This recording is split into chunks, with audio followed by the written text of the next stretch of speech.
Hi guys, welcome to the third video in the D3.js tutorial series. I know in the last video I said I would be doing a video on bar plots, but before I do that, I think it'd be a good idea to cover data joins. So if you don't know what data joins are, they're basically the core of every D3 visualization you'll make. So in a data join, the three parts are the enter function, the merge function, and the exit function. If you think of a interactive visualization, I'm going to pull up an example here. So say this one, let's say. If you have interactive elements, that usually means that things are appearing, exiting, moving around. And there's really only three ways that you can change things on a visualization. Like for example, you could add more points. So that would be like entering new data. You could update data, so like move them around, change their values, things like that. So for example, like in some visualizations, you might see something like sort, like the x-axis by something. So for this one, you have artists on the x-axis and their review scores on the y-axis. So say we like sort by highest variance in the reviews instead of median score right now. You'll see we saw this artist, Death Grips. You saw instead of disappearing and reappearing, you saw it move across the visualization because it's D3 isn't regenerating the data points here. What it's doing is it's updating it through the .merge function. So that's why you can see it move around. And then lastly, when you want to remove data, that's done with the exit function. So say we reduce the number of artists here, and you see those dots basically just fade out and they're removed from the SVG entirely. All right, before we jump into the coding example for today, I would like to go over some more in-depth notes to sort of explain what each of the three functions are doing. Because when I started learning D3, I sort of just copied and pasted code and I didn't really understand what each of the functions were doing. So I ended up having to go back and read up on each of these anyways. So I think it's useful to, explain these more in depth so that when you're creating your own visualization, you kind of have a better idea of what each of these are doing. So before I jump into that though, just to review from last video, the three steps I like to think of when I'm creating a visualization. First, you make a selection. So you select your charting area and then you select the elements you want to add. So say for a scatter plot, you'd want to add like the points. You do that with circles. And after making your selection, that's when you bind the data. Sorry, there should be a D here. Must have erased it. So you do .data and you supply the data variable. So again, just to remind you, that usually looks like an array or an array of objects. Most of the times your data will be like the array of objects, unless you have a very simple data set. And lastly, after supplying your data, that's when you define the behavior of your elements. So that's where these three functions come in: enter, merge, and exit. So you might have seen I crossed out update here. I think that's because in the most recent versions of D3, .merge combines enter and update. So yeah, that's why you see that there. Okay, let's jump into each of the three functions. So I basically base my notes off this article here. I found it by this guy called David Narvaez. I think he does a really good job explaining what each of these are doing, but I sort of just give the appended version here.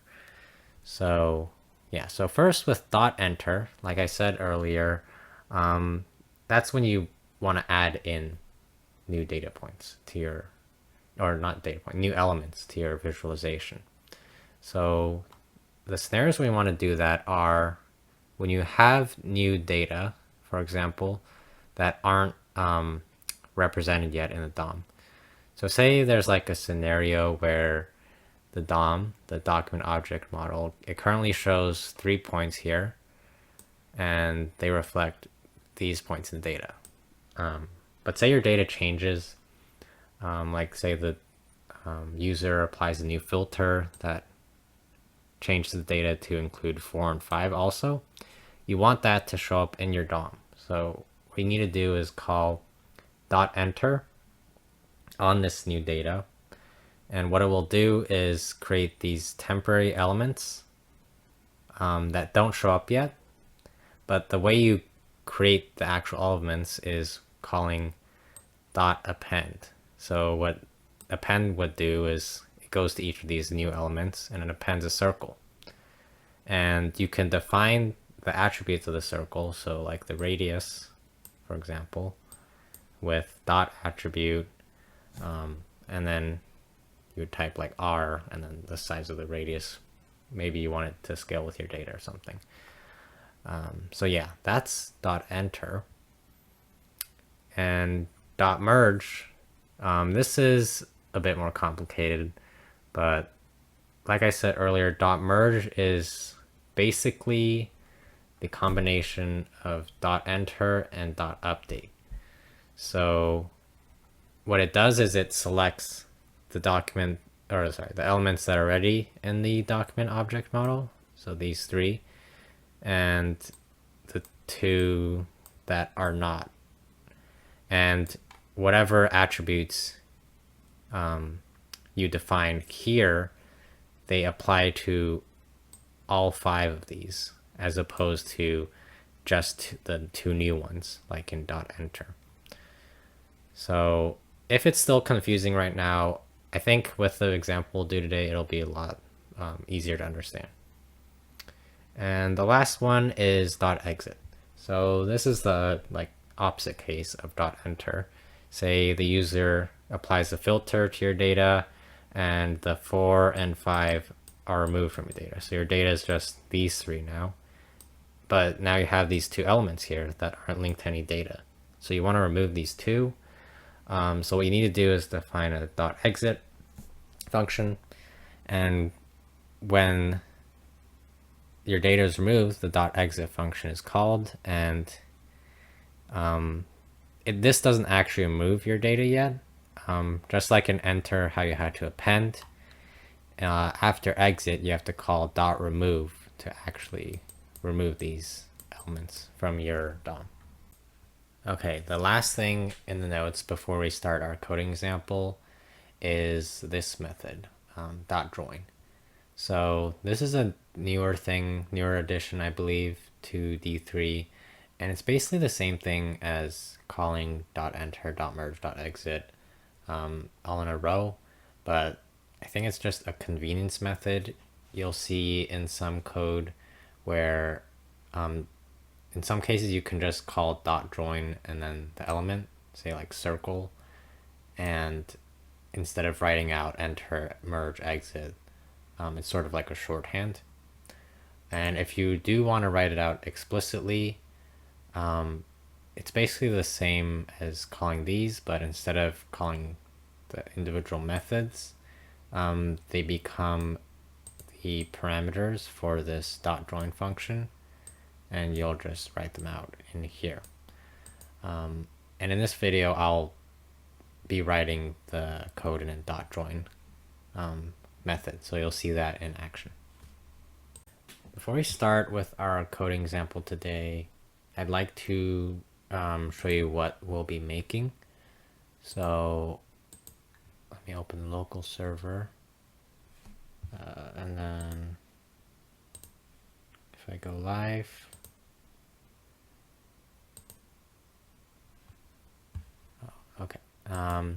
So here we have, I'll just basically be making the example I made here in the notes. And I'll be adding a bit of color to make it a bit clearer. So we'll make 3 buttons, each representing one of the functions. So if we do enter, we'll add 2 new dots, and I just made them a different size and color just for clarity. And then we could reset the dots so it'll remove those 2. And if we add them again, and then we call the merge dots function, what that'll do is make them all of these bigger and yellow. And so yeah, each of these buttons, you can sort of see what all the functions look like visually. And the movement, I'll also go over a bit of basic transitions in D3, so you can sort of get these cool movements going on. So yeah, let's jump right into the code.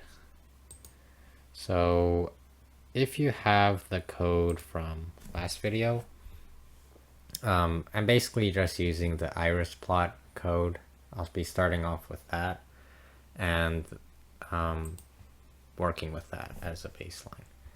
So the first thing we want to do is change our JavaScript source to the new one we're using. Let's call it, I called it tut3 data join. And then we can remove this. We don't need that anymore. And let me just add in the buttons right now before we go into any JavaScript. So I like to have a div surrounding any group of elements I have. So let's make one for the buttons we'll be using. So in HTML, to add any type of input, you use the input tag, and then you define the type. So in our case, it's button. And then you could add the text of the button using the value argument. So add dots, enter. And let's give the button an ID so we can tell the button what it's supposed to do in JavaScript later. So I'm just gonna Shift Alt and clone these lines down and basically rewrite them for the other buttons, the other functions. Let's change this one to reset dots, exit, and give it its own ID again. Okay. I'm gonna also add a header. Joining data. Okay. Let's go ahead and go live. Clicking the button down there. And you still see the old plot because we haven't updated our JavaScript. But we do see our buttons and our new header here, so that's good. So yeah, let's jump into the JavaScript file now. So let's get rid of things we don't need here. So we won't be using the D3.csv function. I'm just going to define our own data here. Let's go ahead and change the iris data to circle data. And let's go ahead and create an array for our circles. So let's see, down here, we won't be using D3.csv. So we can go ahead and remove these. Won't be needing that. Let's see. We do want to still define our SVG. So let's move this out here. Add a comment. Define SVG. The scales we still do need, but we will redefine those. Color scale, I don't think we'll need that. Axes, just to keep it simple. Let's remove axes. I don't think we need those. Labels, same thing. Just keep it simple. So yeah, basically, the only things we need to do are create the scales and plot the data. So the data, this part is going to be a bit more complicated in this video, a bit more involved, but yeah, we'll get to that. So first, let's define the scales. So if we look at our data, it's just 1 to 3. I'm going to go ahead and define it 0 to 6, just because I know we'll be adding points in later. And the Y scale, let's just go 0 to 2. This doesn't really matter since we'll be keeping them all in the same row. Okay, this is a good practices thing. Usually I see in different coding examples, they have a config variable. So instead of having your width and height and everything as their own separate constant, you can add them as properties in this config object. So we can just say width, the property has a value of 500, height has a property of 100 this time. And instead of like having to do this janky business here with like 0.1 times width, 0.9 times the height or something, let's go ahead and define a margin. So let's define margin left for our horizontal margin and margin top for our vertical margin. And before we go any further, I'm just going to draw out what this new configuration looks like, just so we have a better idea of how this one looks compared to our old one. So in the old layout, we just had our SVG here, and we had the width defined like this, and the height defined like this. And then whenever we wanted to orient anything in our SVG, we had to use decimals. So like for our x-axis, we did like 0.1 times the width to 0.9 times the width. So this can become sort of unwieldy later on as we have a more complicated graph, and it's just easier and cleaner just to define a margin. So what we want to do with our new configuration is add in the margin as a variable. So what we did was we basically defined this new graphing area within our SVG. So we have margin left here. I'm just gonna write ML for short, this space, and we have margin top as this space. So and then the new width also.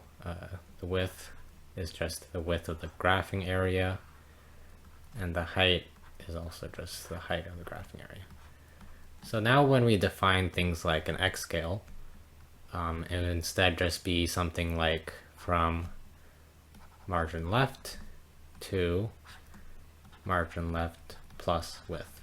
So whenever we want to tweak these margins, for example, we can just redefine the margin left once instead of in the old version having to find every 0.1 or 0.9 and having to tweak those individually.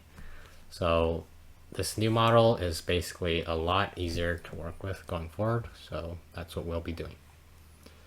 So let's go back to our VS Code, and starting with the SVG, remembering now that the width is just the width of the graphing area, we need to add the margins in. So we can do that by adding 2 times config.margin left, and also change width to config.width, since now it's a property of this object. And then for our height, we do the same thing. So 2 times config.margin top. And we can get rid of this. And then for our x scale, like I said earlier, we just do margin config dot margin left as the minimum, and we do width, or sorry, keep on getting the config dot width plus config dot margin left as the maximum. And for the Y scale, remembering that this is flipped once again in D3, so just draw this out again. The Y scale, the minimum is down here, and that is height plus margin top, and the max here is just margin top. So we use these two values here. Let's plug those in. Config dot margin top plus the height as the minimum, and config dot margin top as the maximum. Okay, that wraps up the scales and the new dimensions of SVG. So we can move forward to the data. So we want to change our data to circle data, our new data, and this is good. The radius we can keep as 4 for now. The CX we do want to update since it's a new data set and it's just an array this time. We just directly provide the element instead of some property of the element. And for the Y position, I'm just going to provide a constant, so we can get rid of the D variable here. And fill, let's also redefine this. Since we'll be using multiple colors, I'm going to go ahead and define a new array of colors. So let's just call it colors. Const colors equals, the first one I'll use is steel blue, and gold, and lastly red.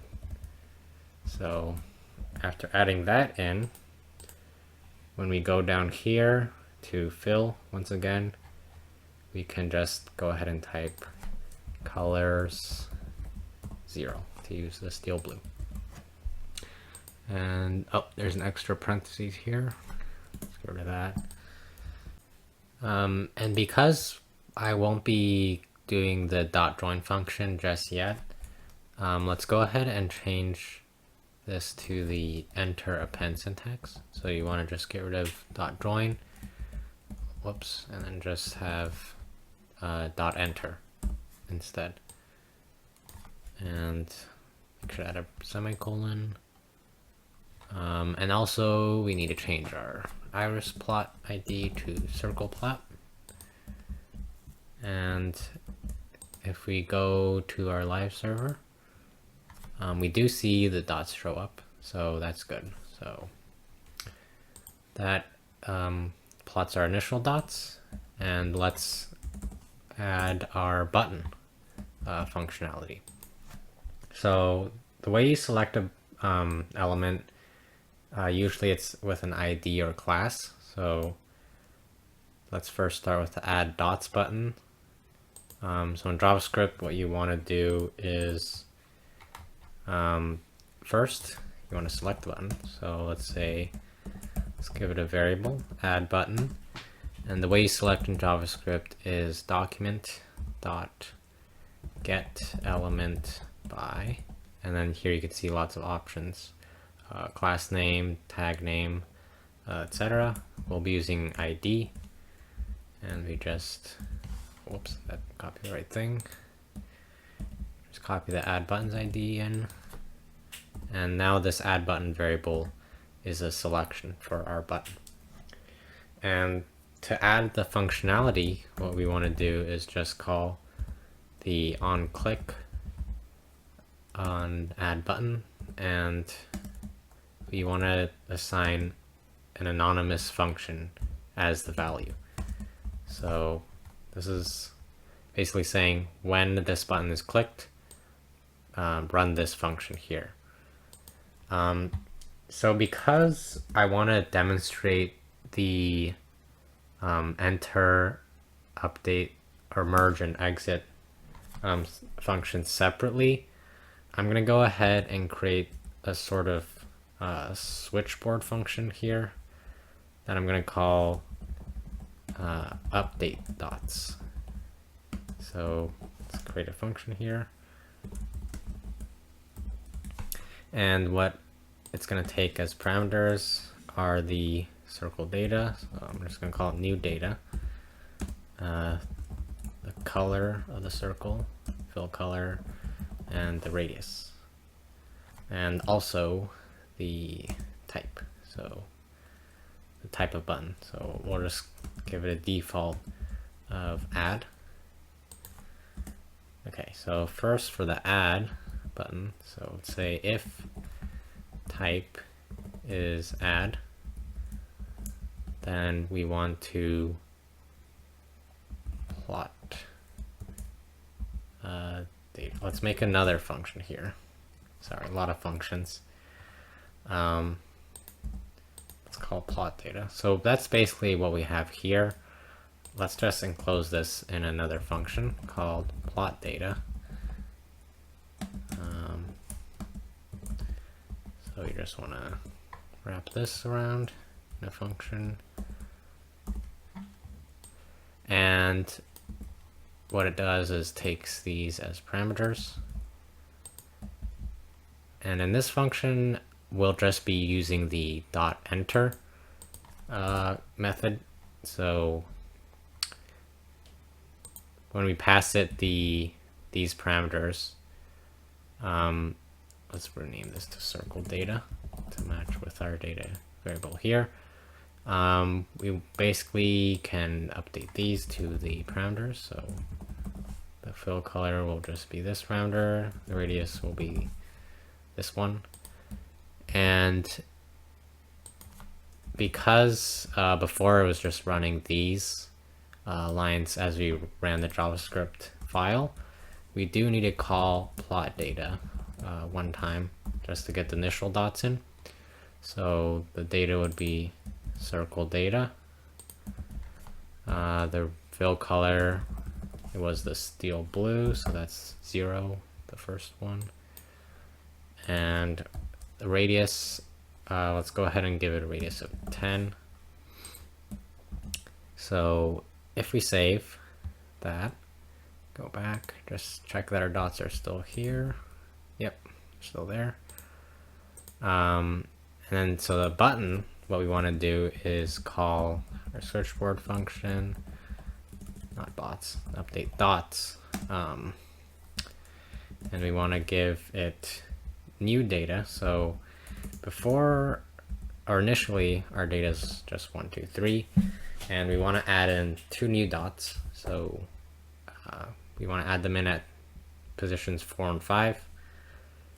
And the color, let's go ahead and use our second color, the gold. Sorry, so that's 1.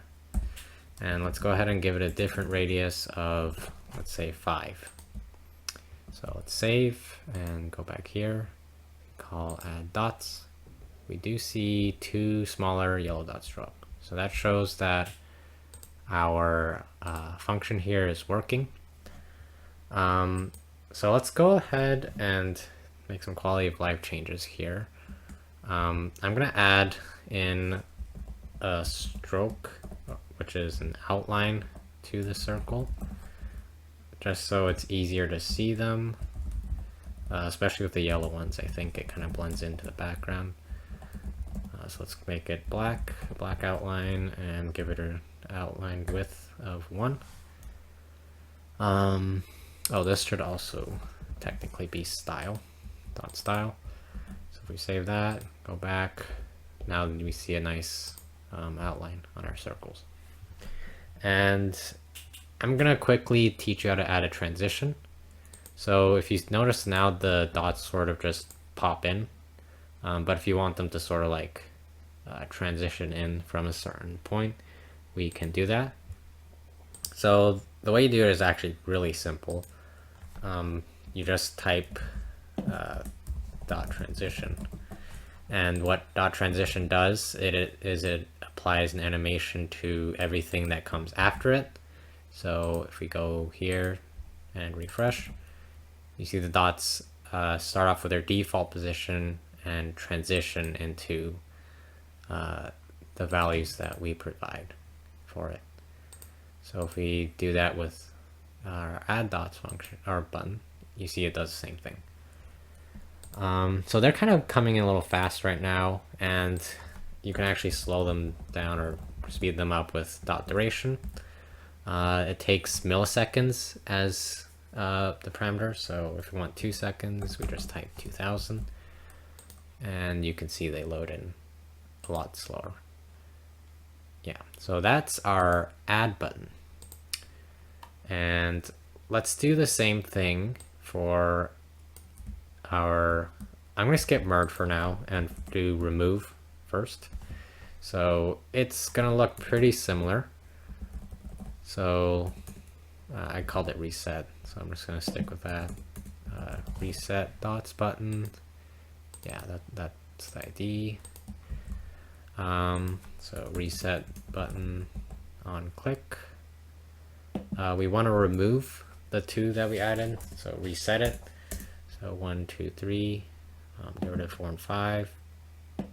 And as we're removing it, we can also change the color in a transition. So let's have them change to red. So let's change the color to 2, and let's give the radius of 0 since we want to sort of show them shrinking. Oh, and last thing is we need to add the type of our button. So let's call it remove. And then in our switchboard function, let's add the else statement in.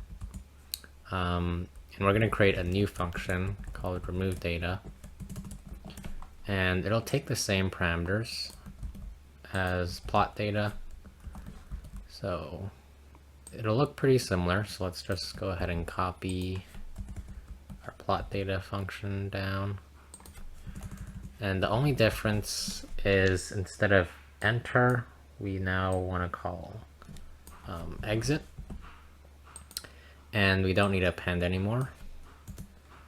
And we want to call dot remove at the end instead of append.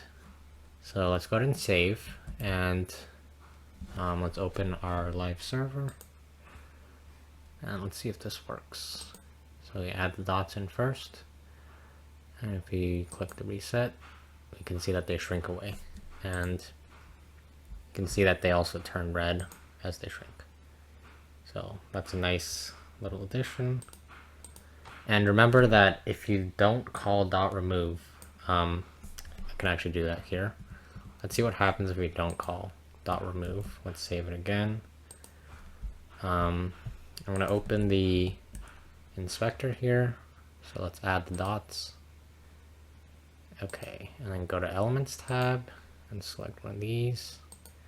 Okay, so you see these 2 circles here, and if we click reset dots, and this is without calling dot remove, you can see it looks like they disappear from your visualization, but they're still here. They're just size radius 0. So always remember to call dot remove with your dot exit. So let's add that back in. Okay, so the last button we need to do is the merge button. So again, that's going to look pretty similar to our other 2 buttons. Let's change this to merge. So I guess for this function, we want to have all 5. And then let's change the color to gold as usual. So keep it at 1, and let's just keep the radius at 5 as well. And for our merge function, let's not forget to add merge as a parameter here. And let's add an else if statement. So in this case, we would call else if our type was merge. Let's create the function as merge data. Same parameters. but now we want to call dot merge instead of dot exit or dot enter. So dot merge, when you merge, there's a little something different you have to do. And what we need is to save the original selection. So this selection of circles, we want to save that in a variable. So let's call this existing circles, for example. Let's save that as a variable. And then we want to call the merge on the existing circles. So existing circles dot merge. And then